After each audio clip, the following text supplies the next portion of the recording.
আসসালামু আলাইকুম ওয়া রাহমাতুল্লাহি ওয়া বারাকাতুহু। আলহামদুলিল্লাহি রাব্বিল আলামিন ওয়াস সালাতু ওয়াস সালামু আলা রাসূলিল কারীম, আম্মা বা'দ।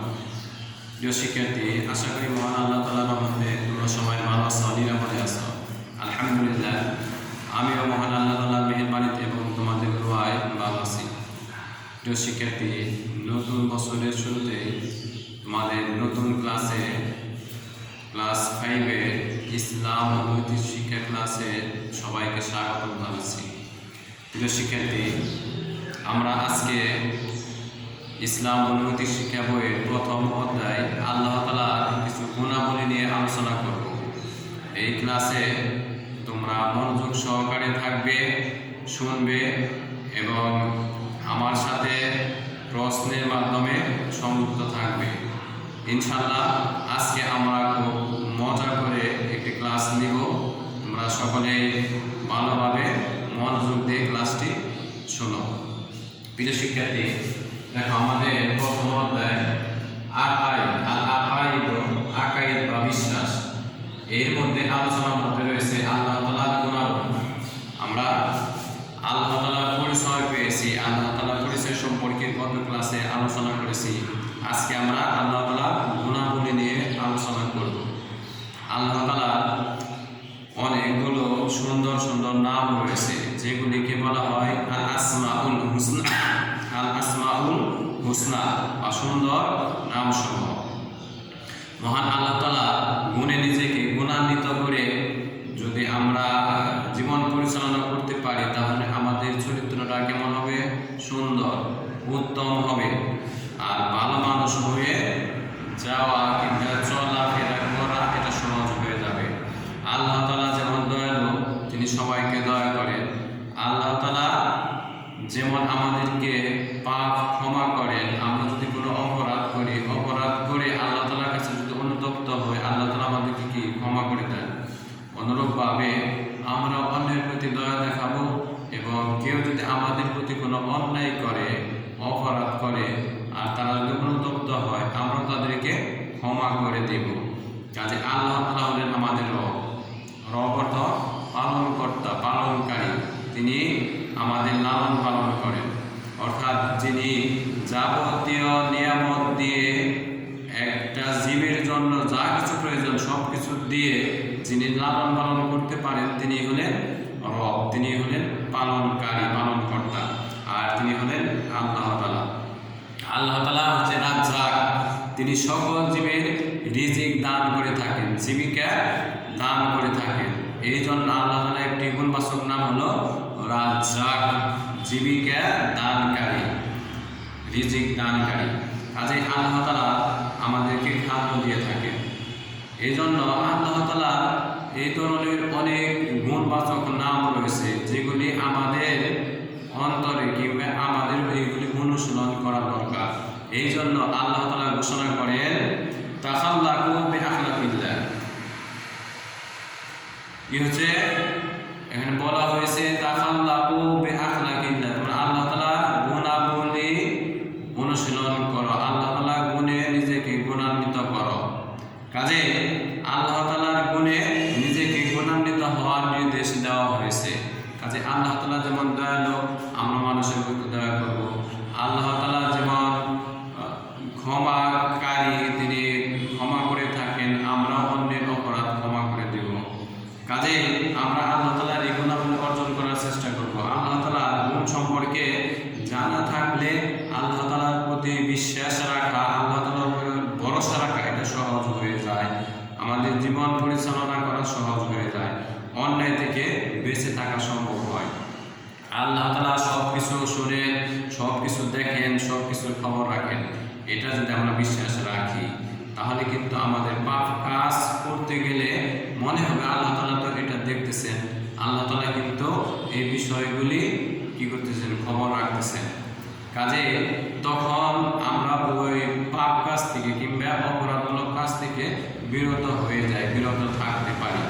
কাজে আল্লাহ তাআলা সব কিছু শুনেন, আল্লাহ তাআলা সব কিছু দেখেন এবং সব কিছুর খবর রাখেন, এগুলো আমাদের বিশ্বাস রাখতে হবে।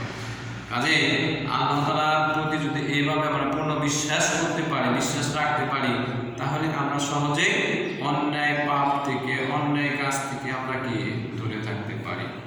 কোরআন মাজিদে মহান আল্লাহ তাআলা অনেকগুলি গুণের কথা উল্লেখ রয়েছে, যেগুলিকে মানে প্রসিদ্ধ নাম বলা হয়, সিফাতি নাম। এগুলি এসেছে যে প্রসিদ্ধ হলো 99টি, প্রকৃতপক্ষে এর সংখ্যা অনেক বেশি। এর মধ্যে আল্লাহ তাআলা রব্বুন, আল্লাহ রব্বুনা কিংবা আল্লাহ রব্বুন, আল্লাহ তাআলা পালনকর্তা, পালনকারী, এ সম্পর্কে আমরা আলোচনা করব। আল্লাহ তাআলা বিশ্বের পালনকর্তা। আল্লাহ তাআলা কি বিশ্বের, আল্লাহ তাআলা গুণাবলীর মধ্যে আল্লাহ একটা হচ্ছে বিশ্বের পালনকর্তা আল্লাহ তাআলা। আল্লাহ তাআলা আনুগত্যের নামই হলো ইসলাম। আল্লাহ তাআলা আনুগত্যের নাম কি? ইসলাম। আর আনুগত্যের জন্য প্রয়োজন আল্লাহ তাআলার সত্তা ও গুণাবলী সম্পর্কে জানা এবং ঈমান আনা। আল্লাহ তাআলার আনুগত্য প্রকাশের জন্য প্রয়োজন তার সত্তা এবং গুণাবলীর জ্ঞান অর্জন করা এবং বিশ্বাস করা তার প্রতি। আল্লাহ তাআলার সত্তা সম্পর্কে আমরা আগে জেনেছি, আল্লাহ তাআলার পরিচয়। এবার আল্লাহ তাআলা আমাদের পালনকর্তা, সব কিছু তিনি সৃষ্টি করেছেন, তিনি সব কিছু লালন পালন করেন। গাছপালা, পশু পাখি, খাল, নদী, নালা, জীবজন্তু, এইগুলি কি কার হুকুমে তৈরি হয়েছে? আল্লাহ তাআলার হুকুমে তৈরি করেছে। আর এইগুলি আল্লাহ তাআলা নিয়ন্ত্রণ করেন। সব কিছুই কিন্তু, সব জীব আল্লাহ তাআলারই প্রশংসা করে, আল্লাহ তাআলার তাসবিহ পাঠ করে, আর আল্লাহ তাআলা এগুলি লালন পালন করে থাকেন। সবার খাদ্য এক রকমের নয়। এই জীবজন্তুর মধ্যে সবার খাবার কি এক ধরনের? না, এক এক ধরনের, এক এক জীবের খাবার। যেমন আমরা মানুষ, আমরা ভাত, মাছ, গোশত, ফলমূল খাই। আবার পশু পাখি তারা ঘাস খায়, পোকামাকড় খায়।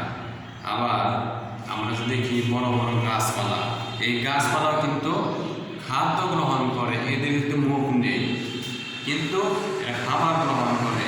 কিসের মাধ্যমে খাবার গ্রহণ করে? এতে মুখ নেই, মাটি থেকে শিকড় দিয়ে পানি শুষে নেয় এবং বাতাস থেকে তারা কি নেয়? কার্বন ডাই অক্সাইড নেয়। এভাবে তারা তাদের খাবারের কাজ, তারা খাদ্য গ্রহণ করে এবং তারা কি আস্তে আস্তে বড় হয়। এ দিয়ে তারা খাবার তৈরি করে। কি করে? মাটির থেকে তারা পানি শুষে নেয়, আর এই বাতাস থেকে তারা কার্বন ডাই অক্সাইড গ্রহণ করে, আর এগুলির মাধ্যমে তারা খাদ্য তৈরি করে, তারা আস্তে আস্তে বড় হয়।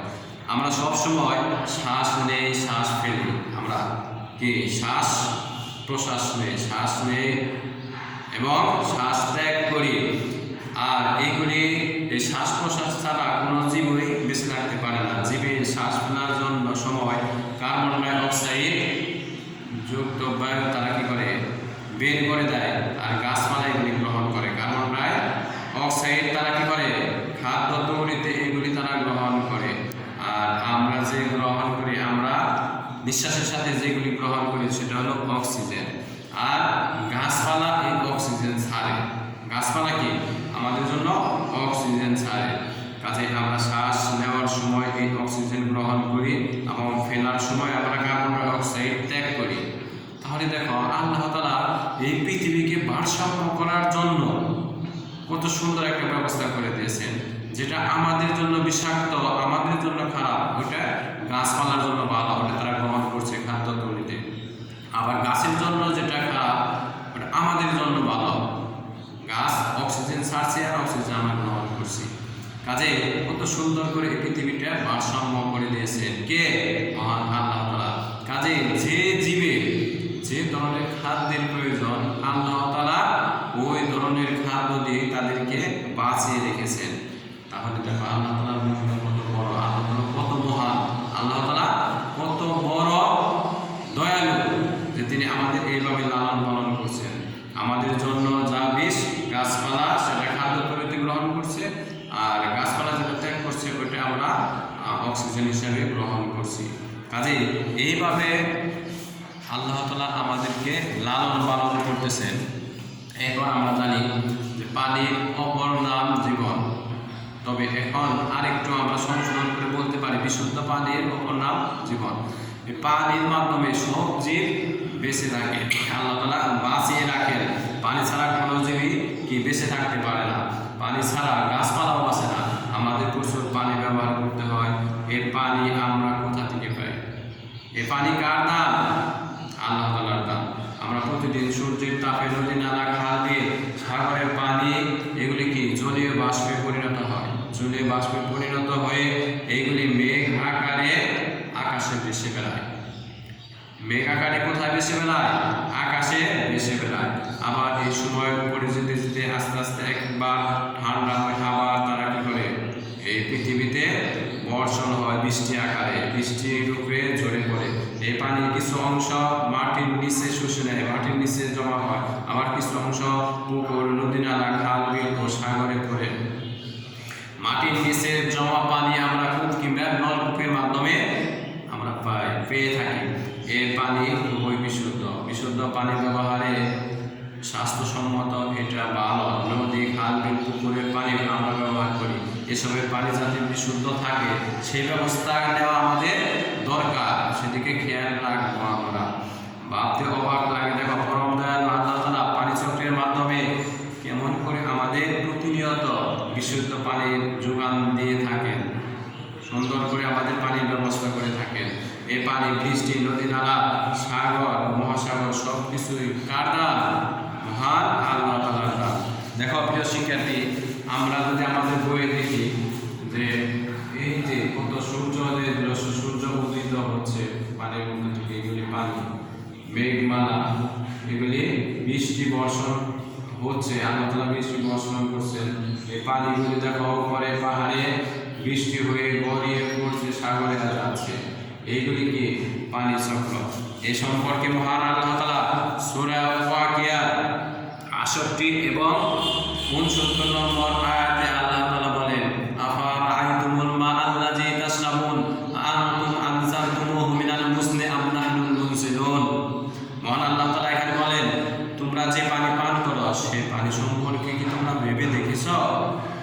এই পানি মেঘ থেকে তোমরাই নামিয়ে আনো, না আমি এগুলি মেঘ থেকে বর্ষণ করি? এগুলি কে মেঘ থেকে বর্ষণ করেন? মহান আল্লাহ তাআলা। কাজে আলো, বাতাস, পানি সব কিছুই কার দান? মহান আল্লাহ তাআলার দান। এগুলি কার দান? আল্লাহ তাআলার দান। আমরা খাদ্য গ্রহণ করি, এগুলি আল্লাহ তাআলার দান। আল্লাহ তাআলাই দিয়ে থাকেন। ছোট থেকে বড় কে করেন? আল্লাহ তাআলাই করেন। সবার প্রয়োজন পূরণ করেন। অসংখ্য তার অনুগ্রহ, তার অনুগ্রহ গণনা করে, তার নিয়ামত গণনা করে শেষ করা যাবে না। আল্লাহ তাআলা সূরা ইব্রাহিমের মধ্যে ঘোষণা করেছেন, ওয়া ইন তাউদ্দু নি'মাতাল্লাহি লা তুহসুহা। তোমরা যদি আল্লাহ তাআলার নিয়ামত এক এক করে গণনা করতে থাকো তাহলে গণনা করে শেষ করতে পারবে না। কাজেই আল্লাহ তাআলা যে কত বড় মেহেরবান, কত বড় দয়ালু, কত বড় দাতা, কত বড় পালনকারী, এটা আমরা অনুমান করে শেষ করতে পারবো না, তার বড় প্রকাশ করে শেষ করতে পারবো না। চন্দ্র, সূর্য, পশু পাখি, জীব জন্তু, আলো, বাতাস, পাহাড়, পর্বত, গাছপালা, সাগর, মহাসাগর, আসমান, জমিন, তিনি সব কিছুর সৃষ্টি করছেন মানুষের কল্যাণের জন্য, মানুষের বেঁচে থাকার জন্য। সব কিছু সৃষ্টি মানুষের আজ্ঞা দেওয়া করে দিয়েছেন, মানুষের অধীনস্থ করে দিয়েছেন, মানুষের উপকারে এগুলি ব্যবহৃত হয়। আল্লাহর আদেশ মতো তার সব নিয়ামত আমরা কি করব? ভোগ করব। একমাত্র তারই আনুগত্য করব, তারই শুকর আদায় করব, যে মহান আল্লাহ তাআলা আমাদের জন্য এইগুলি দিয়েছেন। আর আমরা কি বলে শুকরিয়া আদায় করব? আলহামদুলিল্লাহি রাব্বিল আলামিন। সকল প্রশংসা একমাত্র আল্লাহরই, যিনি সারা বিশ্বের পালনকর্তা। কাজে সেই আল্লাহ তাআলা আমরা শুকরিয়া আদায় করব, প্রশংসা করব। আল্লাহ তাআলা আমাদের রব, আল্লাহ তাআলা আমাদের পালনকর্তা। আল্লাহ তাআলা এই সম্পর্কে বলেন, যারা বলে আমাদের রব আল্লাহ তাআলা এবং এর উপর অবিচল থাকে, ইন্নাল্লাযীনা ক্বালু রাব্বুনাল্লাহ, নিশ্চয় যারা বলে আমাদের প্রভু আল্লাহ তাআলা, সুম্মাস্তাকামু, এবং এই কথার উপরে তারা কি করে? অবিচল থাকে, দৃঢ় থাকে। তাদের নিকট তানাজ্জালুল মালাইকাতু ওয়ার রূহু, তাদের নিকট ফেরেশতা অবতীর্ণ হয় এবং বলে, তোমরা লা তাহজানু, তোমরা ভয় করো না, লা তাখাফু ওয়া লা তাহজানু ওয়া আবশিরু বিল জান্নাতিল্লাতী কুনতুম তুআদুন। তোমরা ভয় পেও না, চিন্তা হও না, তোমাদের জন্য যে জান্নাতের সুসংবাদ দেওয়া হয়েছে তার জন্য তোমরা আনন্দিত হও, সেই সংবাদ সুসংবাদ তোমরা গ্রহণ করো। সূরা হামিদ সিজদার 30 নম্বর আয়াতে আল্লাহ তাআলা এই ঘোষণা দিয়েছেন। তাহলে কি আমরা আল্লাহ তাআলার উপর ভরসা রাখবো, আল্লাহ তাআলাকে প্রভু হিসেবে আমরা মানবো, আল্লাহ তাআলা পালনকর্তা পালনকারী হিসেবে বিশ্বাস করব এবং তার আদেশ নিষেধ মেনে চলব। মহান আল্লাহ তাআলা আমাদের সবাইকে মহান আল্লাহ তাআলা আদেশ নিষেধ মেনে চলার তৌফিক দান করুন এবং আল্লাহ তাআলা আমাদেরকে সুখে শান্তিতে বসবাস করার তৌফিক দান করুন। আমিন। ওয়া আখিরু দাওয়ানা আলহামদুলিল্লাহি রাব্বিল আলামিন। আসসালামু আলাইকুম।